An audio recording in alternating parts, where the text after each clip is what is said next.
SAPO kutemba mliswa is released another scathing attack on VP Constantino Chiwenga. Zvinongozikamwa kunzi each and every day.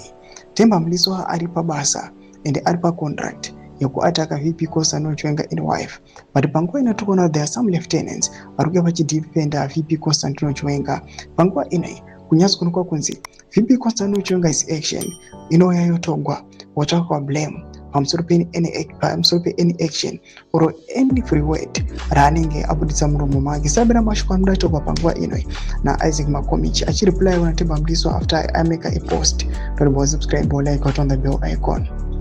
Makomichi amudangira achiti, to make it clear, VP Chiwenga respects his excellency and havana kumboita undermine ED in politburo like zvavataura. That's why Youth League isina kupindira.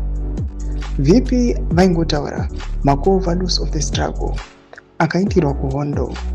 It's a shame kuti munhu akava principled anonzi aderera. Kuramba bill number 3 haisi disrespect but kumira nepovo uye nemavalues ehondo yechimurenga.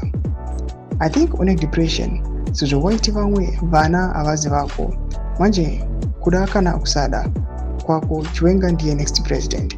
Ndoma developments atona kuti these guys waya vachomisirana nekushotisana uko watoona kuti VP Constantino Chiwenga is being attacked each and every day but is not responding, but his lieutenants they are coming sending out each and every day vachidefenda VP Constantino Chiwenga. Madevelopments ari kuda panguva inoi vari kuonekwa kunzi the situation panguva ino is very tense. Pane nhau dziri unconfirmed dzinongotendera dziti VP Constantino Chiwenga there was an attempt at assassination pamusoro peupenyu hwake independence on 18 April. Madevelopments ari kungotenderera panguva inoi hapana any official document kana statement rather kuti ndechokwadi but ndo zviri kuitika. Tiudzai mafundo enyu mutikudipa pamusoro pechitiko ichi. Subscribe or like, check on the bell icon.